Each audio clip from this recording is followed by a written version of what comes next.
क्या आप पेट दर्द से पीड़ित हैं? क्या इंडिजेशन और पेट से जुड़ी अनेक समस्याओं से आप तकलीफ में हैं? आइए आज फैम हेल्थ पर हम बात करते हैं डॉक्टर विवेक राज से, जो है principal director and HOD of gastroenterology and hepatology at Max hospital New Delhi. Welcome to the show, doctor Vivek Raj. Thank you. Doctor Raj, stomach एक और पेट की पीड़ा सबसे कॉमन एक सिम्टम है, और बच्चे से लेके सीनियर सिटीजन्स सब लोग कभी ना कभी, शायद हफ्ते दर हफ्ते इस बारे में कंप्लेन करते हैं। तो स्टमक एक किन किन कारणों से होता है, और are the symptoms of the stomach pain also different in in the variation intensity? तो स्टमक पेट का दर्द is a very non specific symptom, क्योंकि बहुत से अलग अलग कारणों से पेट के अंदर दर्द हो सकता है, और जिसको हम पेट समझते हैं उसके भी मीनिंग अलग अलग होते हैं। मेडिकल टर्म्स में हम स्टमक कहते हैं आमाशय को, जहाँ खाना जाता है और उसके आगे फिर छोटी आंत में चला जाता है, बड़ी आंत में चला जाता है। इन जेनरिक टर्म्स जो हम पॉपुलेशन में जनरली हमारा तात्पर्य होता है पेट के दर्द से, होता है कहीं भी पेट में दर्द हुआ, ऊपर हुआ, नीचे हुआ, किडनी में हुआ, गुर्दे में हुआ, वो सारा ही सारा एक पेट का दर्द किसे मरीज आता है। जिसको भी पेट का दर्द होता है उसको भले यहाँ हो, यहाँ हो, यहाँ हो, वो ये नहीं बता सकता आपको कि मेरे को आमाशय में हो रहा है, कि मेरे को छोटी आंत में हो रहा है, बड़ी आंत में हो रहा है, पेनक्रियाज में हो रहा है। तो पहली चीज हमको देखनी होती है कि पेट का दर्द कितना सिवियर है, उसके क्या क्या कारण हो सकते हैं, और उसके हिसाब से हमको फिर देखना होता है कि इसमें हमको इमीडिएट अटेंशन की जरूरत है, इमरजेंसी सिचुएशन है, नॉन इमरजेंट सिचुएशन है, और फिर उसकी डिटेल हिस्ट्री लेके हम पता करते हैं कि क्या पॉसिबिलिटी ज्यादा है, और उसके हिसाब से इन्वेस्टिगेट करते हैं। तो फॉर एग्जांपल, अगर एकदम से बहुत जोर का पेट का दर्द हुआ है, साथ में उल्टियां हो रही हैं, ऊपर की तरफ पेट में दर्द है, तो अल्सर की वजह से हो सकता है, लिवर एब्सिस की वजह से हो सकता है, गैस्ट्राइटिस की वजह से हो सकता है।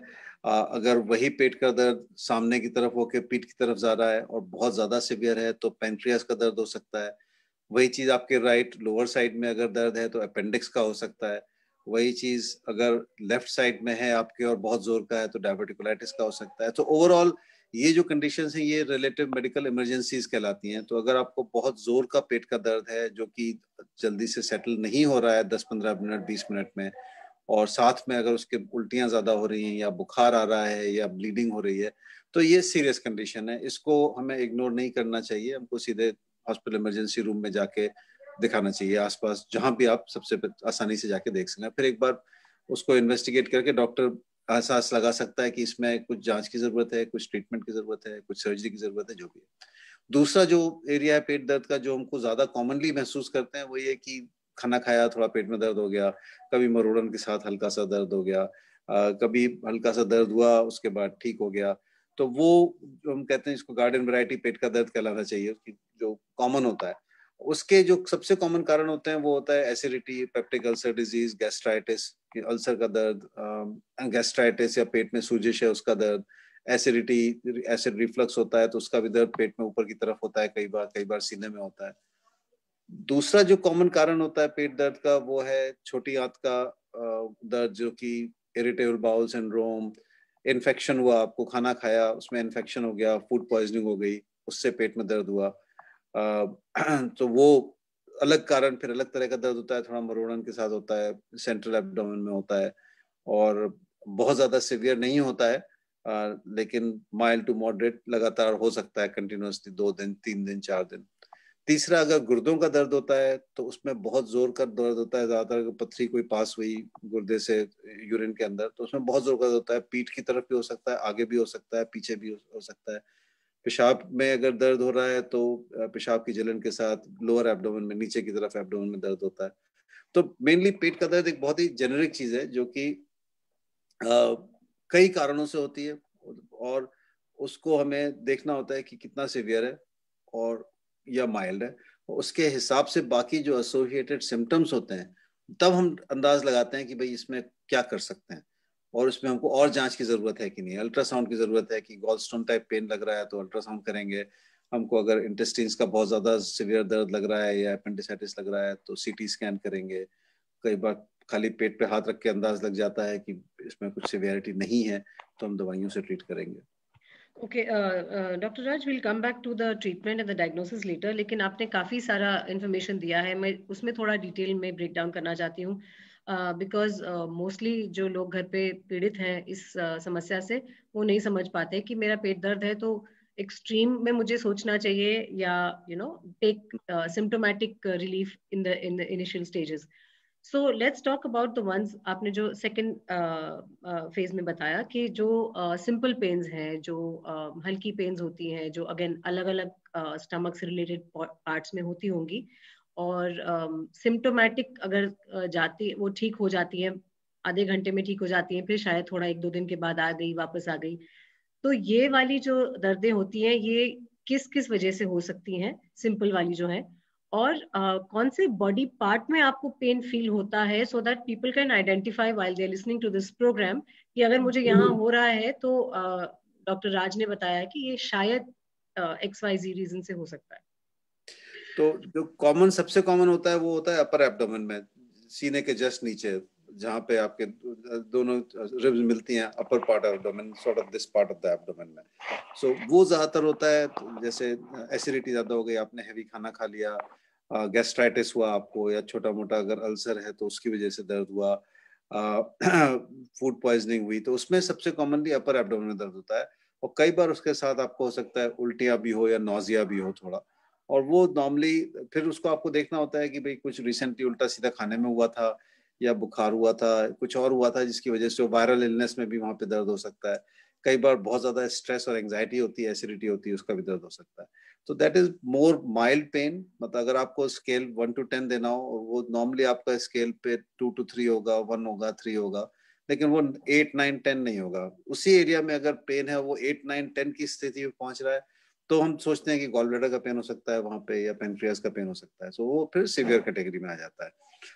सेम थिंग जो खाना उल्टा सीधा हो गया, या आपको इरिटेबल बाउल सिंड्रोम है, ये तो पेट में मरोड़न के साथ दर्द हो गया, वो again same thing, on scale of 1 to 10 it will be 2, 3.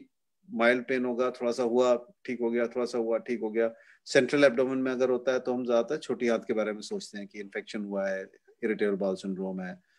ठीक है. और अगर यूरिन रिलेटेड पेन होता है तो वो लोअर एब्डोमेन में होता है. So the severity in location and radiation and what we call exacerbating factors, कि आपको मिर्च खाने से ज्यादा हो रहा है, तेज मसाले ज्यादा हो रहा है, तो इसका मतलब गैस्ट्राइटिस का पेन ज्यादा है. आपको पेशाब करते समय ज्यादा हो रहा है, तो इसका मतलब यूरिन इन्फेक्शन हो सकता है.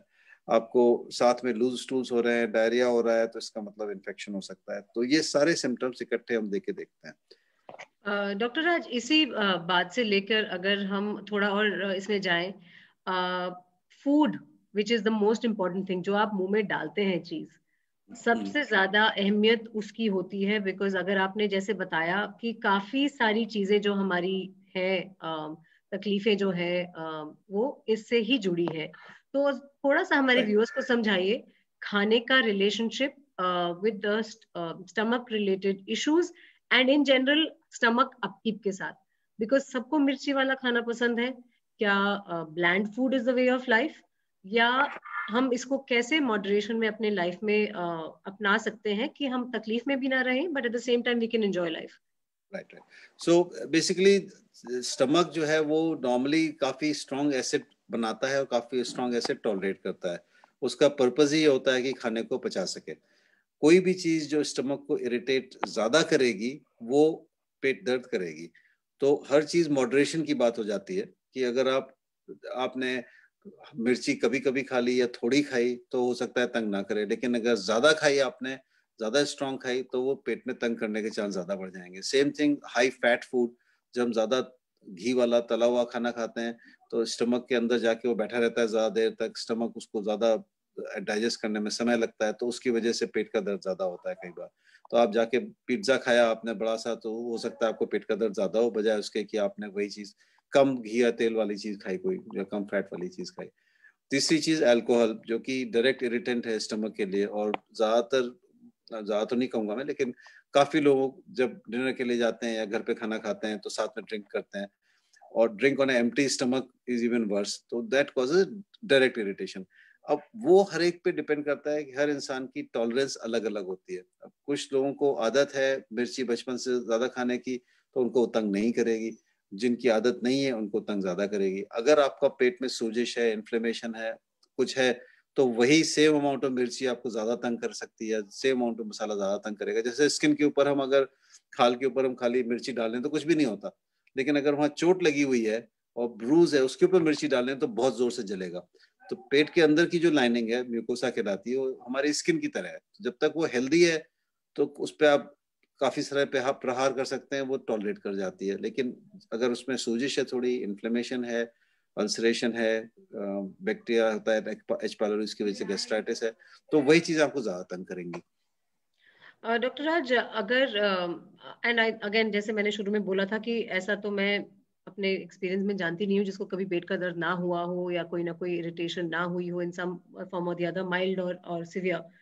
लेकिन एक बारी अगर आपका शुरू में एसिडिटी की प्रॉब्लम, या जैसे आप कह रहे हैं लाइनिंग इरिटेट हो रही है, ये प्रॉब्लम शुरू हो गई, तो उसका रिवर्सल प्रोसेस क्या है? How do you ensure that that becomes healthy and perfect again, कि नेक्स्ट टाइम अगर आपने कोई चीज का ऐसे सेवन किया एक्सट्रीमिटीज का, वो दोबारा से इशू क्रॉप अप ना कर जाए? हाँ, तो like anything in the body, body की अपनी healing power is fantastic, that is why we are able to heal. ठीक है, भले ही आप ऑपरेशन के बाद हीलिंग हो आपकी, भले ही आपको जोर की चोट लगे तब हीलिंग हो, आपकी स्किन छिल जाए फिर हील हो, तो हमको समय देना होता है लेकिन हीलिंग के लिए। तो अगर आपको गैस्ट्राइटिस हुआ है, सिवियर गैस्ट्राइटिस हुआ है किसी भी कारण से, वायरल हो, बैक्टीरियल हो, दवाई की वजह से हुआ हो, अल्कोहल की वजह से हुआ है, तो उसको आपको कम से कम 3-4 हफ्ते उसको रिलेटिव रेस्ट देना होता है।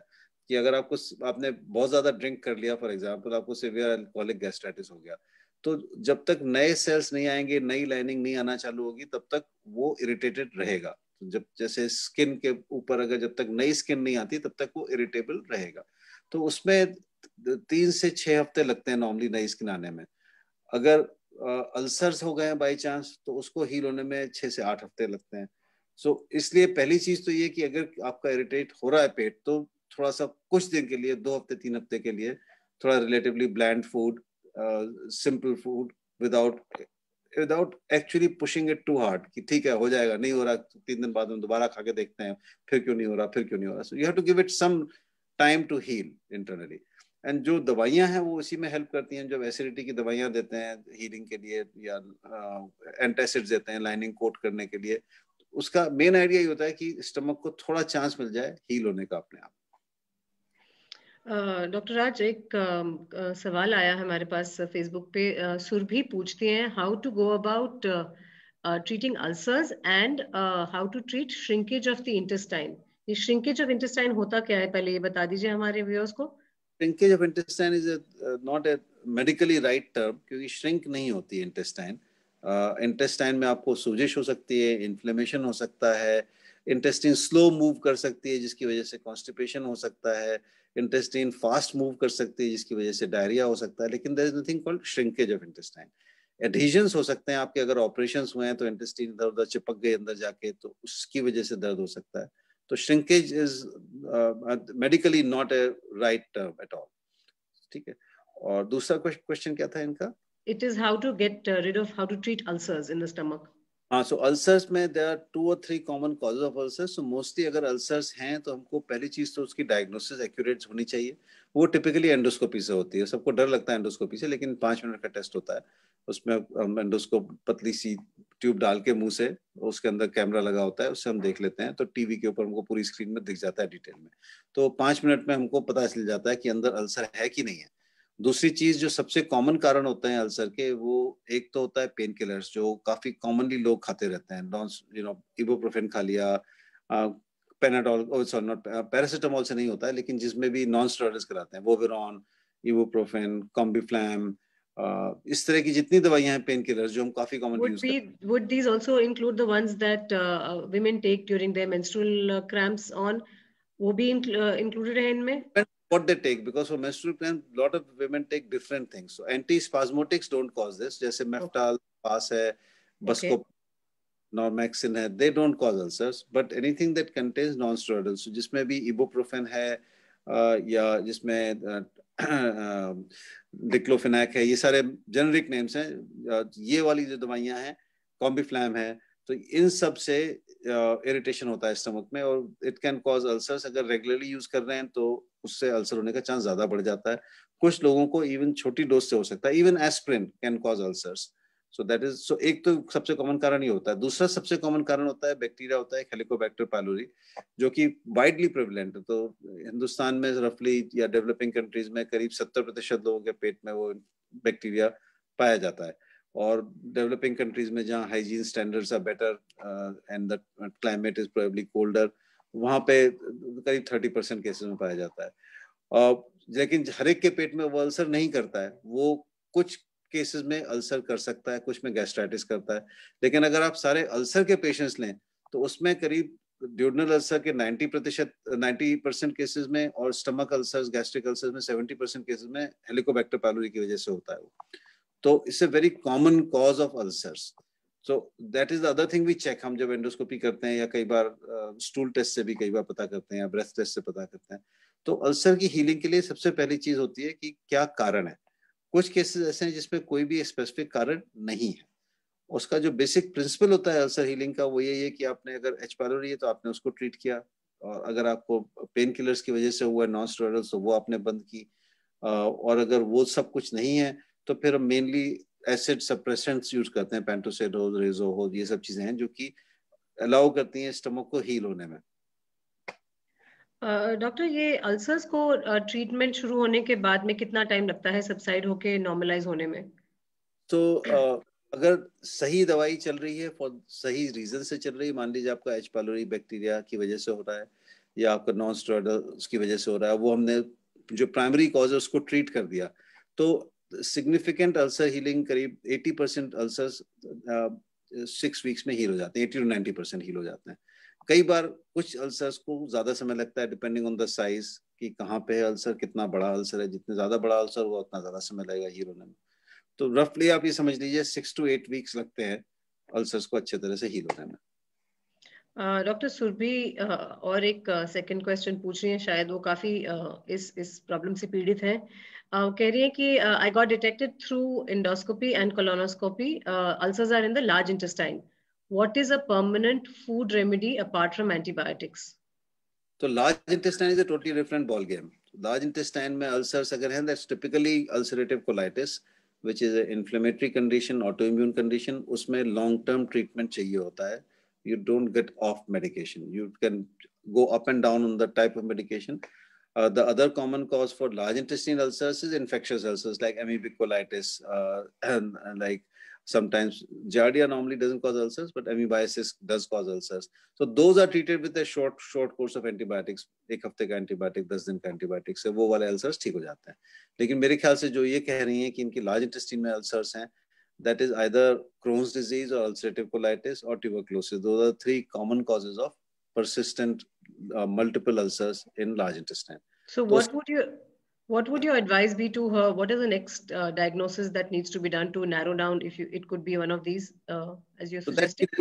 she needs to see a gastroenterologist and have biopsy, and the biopsies help us in identifying some of them and confirming कि क्या कारण है, और then we treat it, and then invariably we then repeat the procedure if needed to say heal हो गया कि नहीं हो गया, और symptoms में improvement कितना हो गया।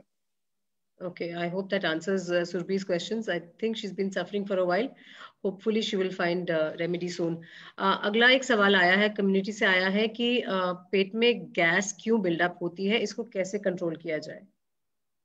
It's a very common question. I think most people call gastroenterologists like me gas doctors, so because that's the commonest symptom, and it's a very socio-cultural thing also.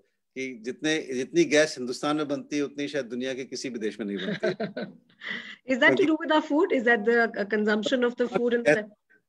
That's what I'm saying is social culture. Is that कि हम इसको blame करते हैं कि gas को हम बीमारी बना देते हैं. That's a socio-cultural learned behavior.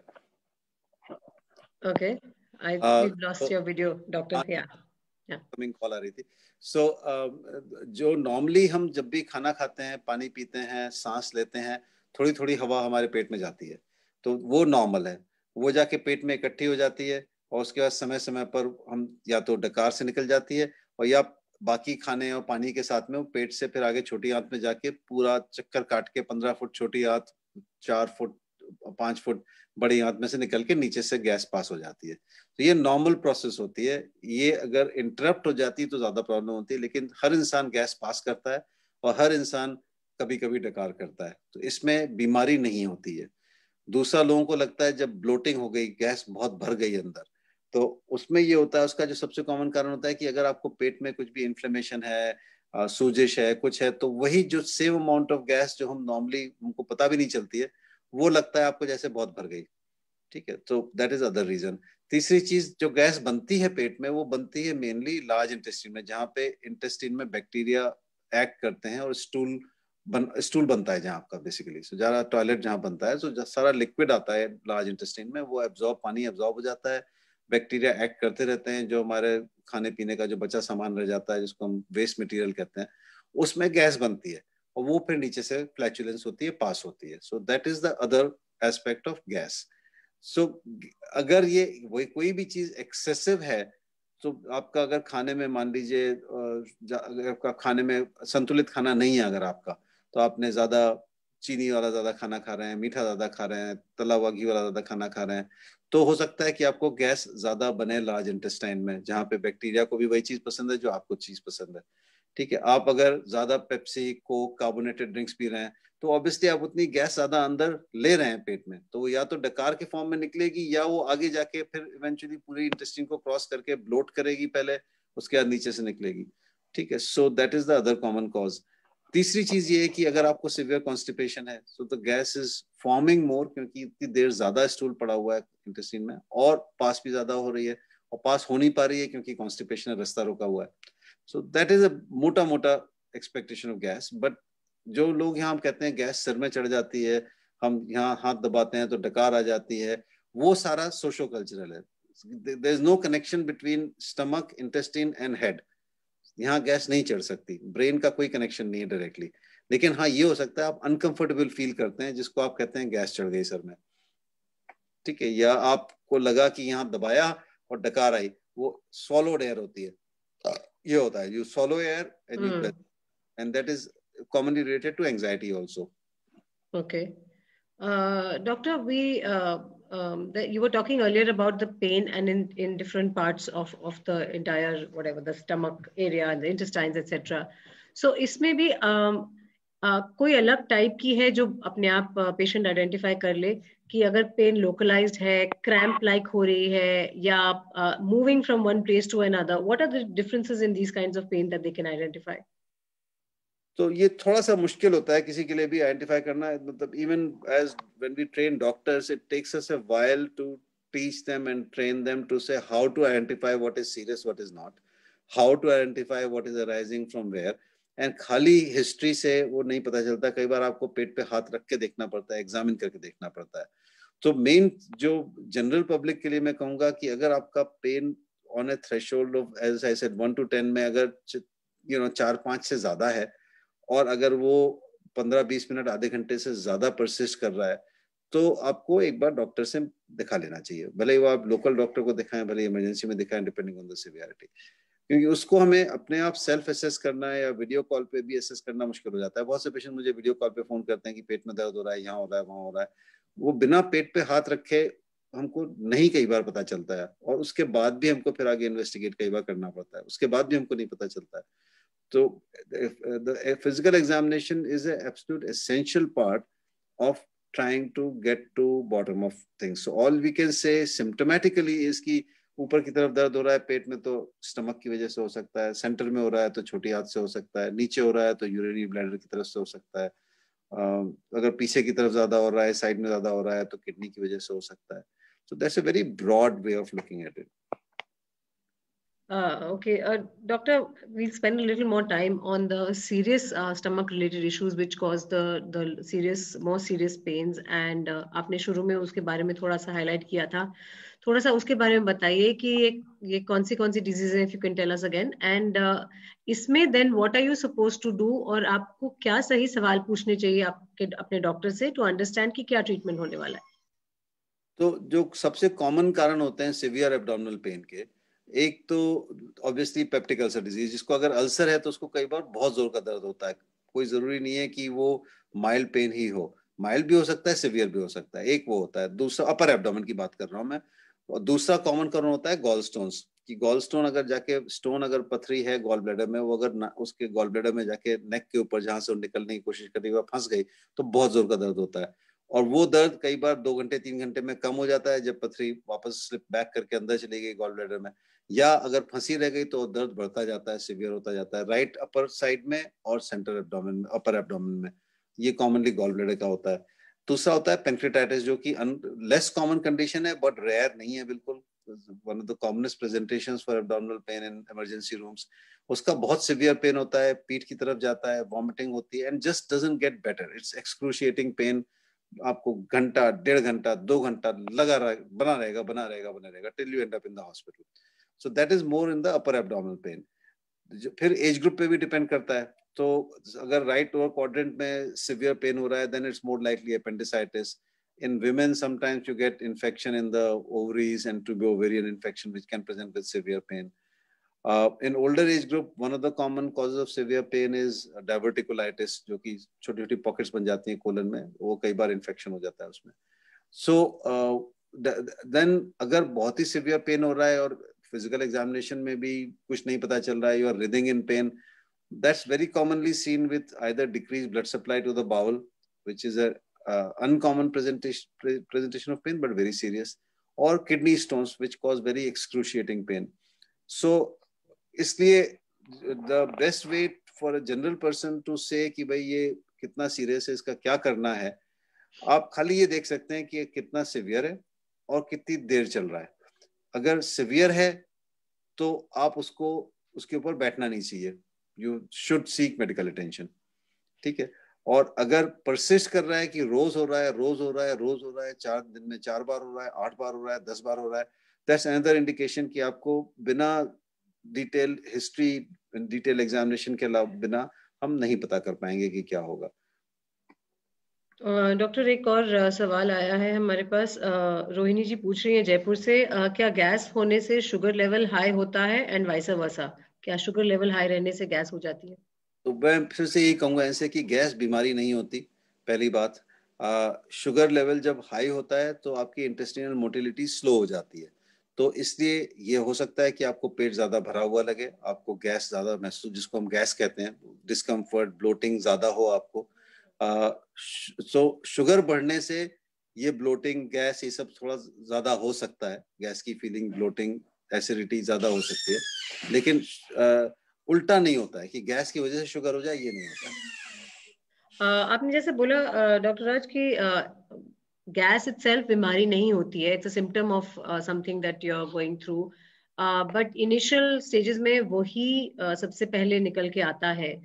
तो घर में बैठे बैठे क्या क्या सिम्टोमेटिक आप रिलीफ दे सकते हैं अपने आप को to get rid of the pain that is? तो जो सबसे कॉमन कारण होता है कि खाना ज्यादा खा लिया या ब्लोटिंग हो गई या खाना कुछ उल्टा सीधा खा लिया उसके बाद दर्द होने लगा, जलन हो गई, तो उसमें सिंपल एंटासिड्स, भले वो डाइजीन लें, गैविस्कॉन लें, those things are pretty safe to take, ठीक है, वो आप ले लीजिए। और या Eno type things, those things are simple remedies जो हम घर पे बहुत साल से यूज करते आ रहे हैं, those are perfectly fine. Sometimes you can take even things like Rantac, हम normally Pantocid, Rezo, इस तरह की दवाइयाँ हम नॉर्मली रेकमेंड ज्यादा टाइम के लिए नहीं करते हैं, आप अपने आप लें उसको, क्योंकि they can mask many symptoms. So ठीक है, आपने 1-2 बार ले लिया, आपको तकलीफ हो रही है, उसने ले लिया तो ठीक है, उससे भी कई बार आराम आ जाएगा, एसिडिटी में आराम आ जाएगा आपको। So these are the remedies that will work for this acidity type pain, ठीक है। या अगर आपको कॉन्स्टिपेशन ज्यादा हो रहा है then you take isabgol, you take simple laxatives, जिससे कि आपका कॉन्स्टिपेशन रिलीव हो जाए तो आपका पेट का दर्द भी बेटर हो जाएगा और गैस भी बेटर हो जाएगा। पानी ज्यादा पीना है, हरी सब्जी खाइए। सो ये सब चीजें सिंपल रेमेडीज कर सकते हैं आप घर पे। डॉक्टर अब थोड़ा सा सीरियस टॉपिक पे आते हैं, on corona and the recent past, after the initial symptoms नए सिम्टम्स उभर के आए थे जो डायरेक्टली रिलेटेड थे गैस्ट्रो इंटेस्टाइनल सिम्टम्स के साथ में। तो इसके बारे में हमारे व्यूअर्स को थोड़ा बताइए, किस टाइप के सिम्टम्स देखे गए हैं पेशेंट्स में, और then how quickly should you be reaching out to a doctor? Right. So unfortunately, Corona is something so new कि we have learned on the job basically. जब से आया उसके बाद से हर 10वें दिन 15वें दिन कुछ नई फाइंडिंग जिससे कि हम इसको एसोसिएट करते हैं.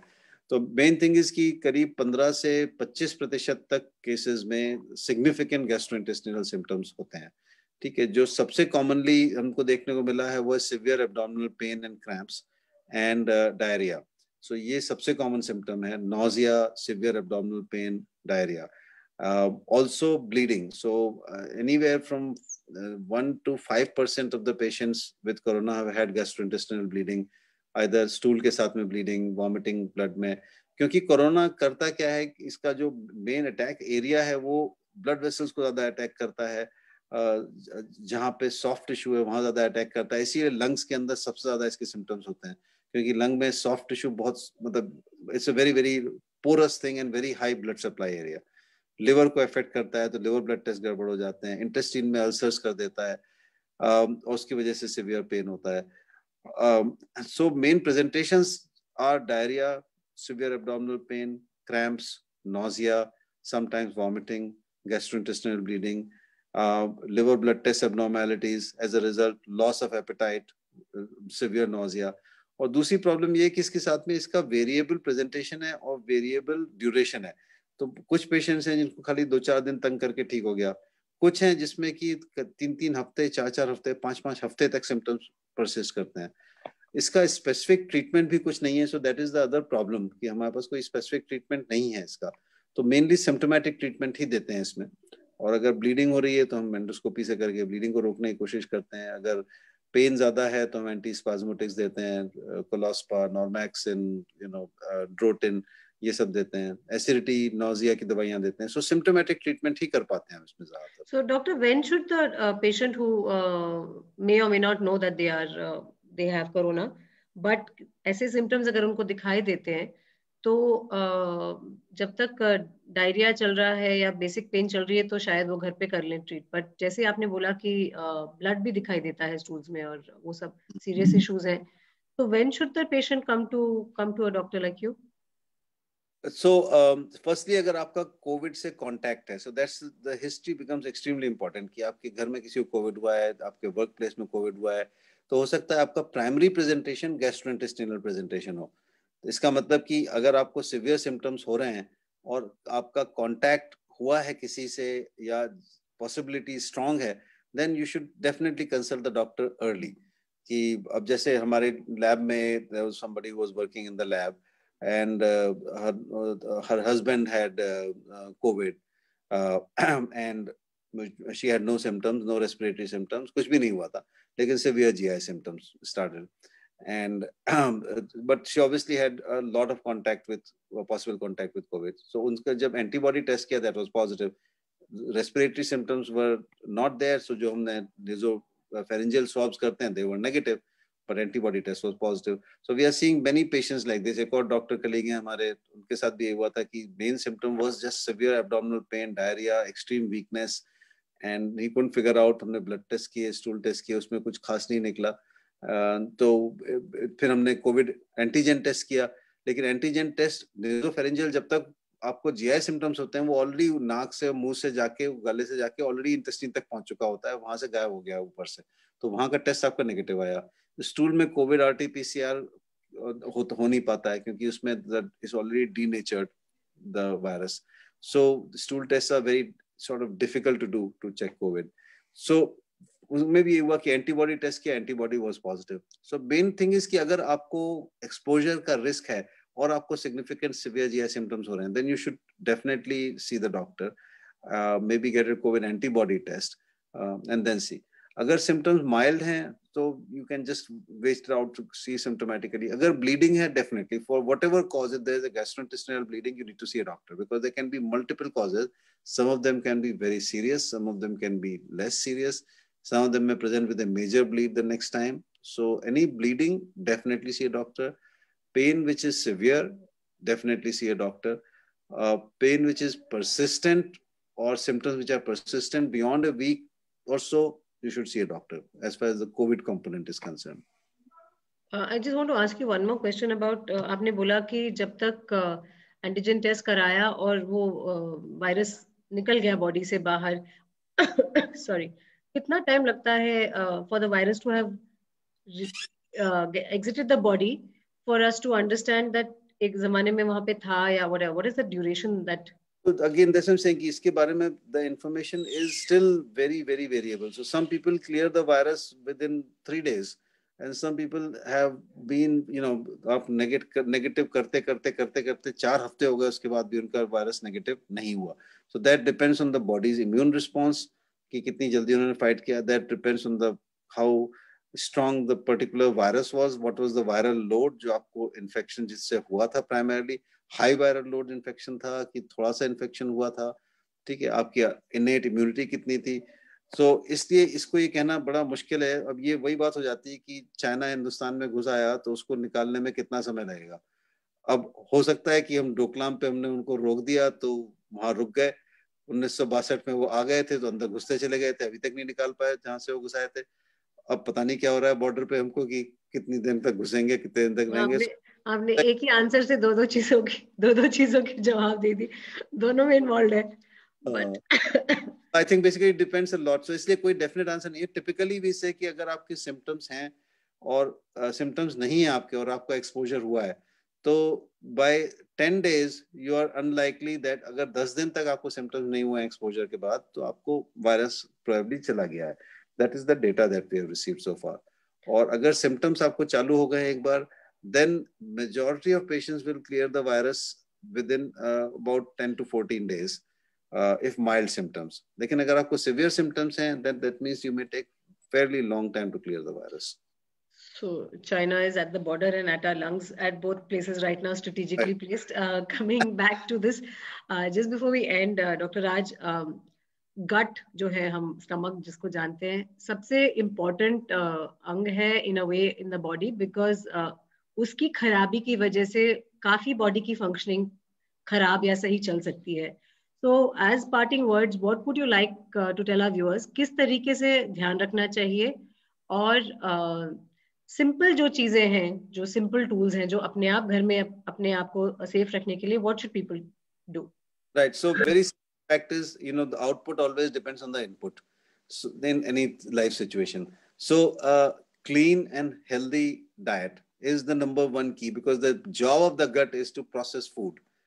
And if you give it poison, it is going to get hurt. It is going to not work well. If you give it infection, it is not going to work well. If you give it normal, healthy food that it has evolved over centuries to take care of, it will be perfectly happy. So basic simple thing is clean food, hygiene. So अगर आप ठेले वाले से गोलगप्पे खाएंगे, you are more likely to get problems. If you cook at home and eat, so home cooked food always safer. Again, overloading the gut with anything, whether it is spices, fat, oil, whatever. You overdo it, the gut will protest. So you will have trouble. So keep simple, high amount of fruits and vegetables. So 6 servings of fruits and vegetables is what we recommend on a daily basis. So 2 phal, 1 plate salad, 3 sabzi, whichever way you look at it. Because that has enough nutrients and fiber which keeps the gut healthy. And whole grains, not processed food, not preservatives, rich food, definitely no alcohol or alcohol should be minimal. So ये सारी चीजें gut को affect करती हैं. Tobacco. Quality of water consumed. Clean water. So that is very important. And it basically just means clean water. I'm not saying everybody should have an RO or everybody should buy a Bisleri or whatever. But it should be clean water with low risk of infection in whichever environment. And other thing that helps the gut is the exercise, which helps every part of the body. But when we exercise, our muscles move fast, they get more blood. Our heart moves fast, it gets more blood. Our intestines move fast, the motility is better. So आपको constipation की problem भी कम होगी, gas की problem भी कम होगी, आपकी intestinal health भी better रहेगी. And predominantly vegetarian-based food has been found to be very good for the gut bacteria. So the gut is a conglomeration of billions of bacteria, the good ones besides the bad ones. So for that, why nutrition is essential. Clean, healthy diet. is number one. Exercise is number two. And avoiding things that cause injury, whether it is medicines, whether it is alcohol, whether it is tobacco, whether it is excessive spices, whether it is excessive chilies. So it doesn't mean कि आप बिल्कुल boiled खाना खाओ, आप normal खाना खाओ, mild spices खाओ, मिर्ची खाओ लेकिन कम खाओ, बहुत ज़्यादा नहीं खाओ. Mirchi was not meant to be, I think, found. I think many years ago it should never have been found. Sugar and red chilies should never have been found in our.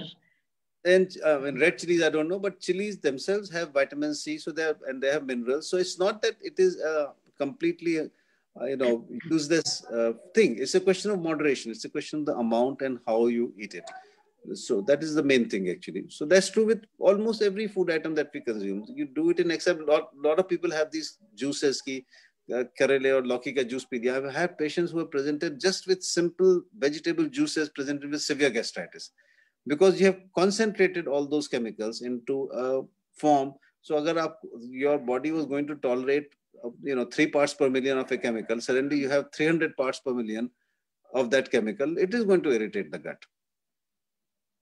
So excess of anything also is the third thing that people need to avoid completely.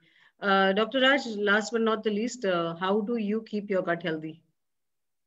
Well, I have never been, put it this way, a lot of it is what I have learned. So I was never as healthy eater as I am now because I have learned over the years. So मैंने जवानी में सारी गड़बड़ें की थी. उस समय medical knowledge भी उतनी नहीं थी, बहुत सारी चीजों की मेडिकल साइंस को भी नॉलेज नहीं थी. सिंपल थिंग्स लाइक शुगर, हम मीठा बहुत खाते थे, शौक भी था. अब आके पता चल रहा है कि जो मीठा is actually sugar is not needed by the body. We don't need processed sugar at all.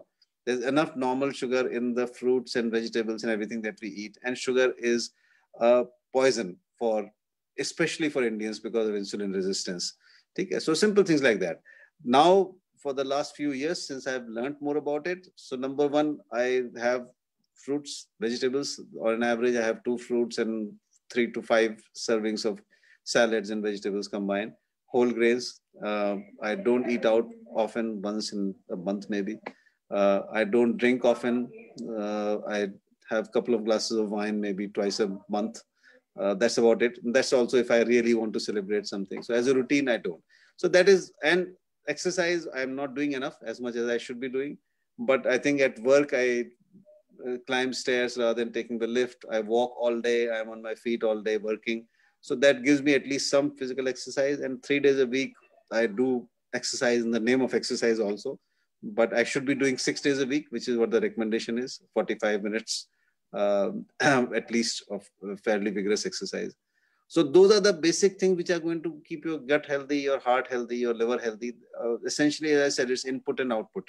So if you put in the right inputs to the body, nature has evolved over millions of years. So I think that's why I give an example. The animal in the forest is far healthier than an animal in the zoo. Who is provided with all creature comforts, but the one in to hunt for food, eat food, falls sick, gets better by himself without a veterinary doctor. But animal in the zoo needs a veterinary doctor, needs special diets, everything else. And what human beings have done is we have created a zoo for ourselves all around it. And we are actually making it worse over the years. So what we do, absolutely children, right. We are not doing now as adults, and our children are not doing what they should be doing. You're absolutely right. The human body is a beautiful, complex machine that knows how to heal itself and has the powers that we can't even understand beyond a point. And we need to know how to respect that. Thank you so much, Dr. Vivek Raj, for joining us today. अगर आपके कोई भी सवाल है पेट के दर्द से related या कोई भी पेट से जुड़ी कोई भी समस्या है तो आप जरूर हमें famhealth.in/community पे अपना सवाल भेज सकते हैं. हम डॉक्टर राज से आपके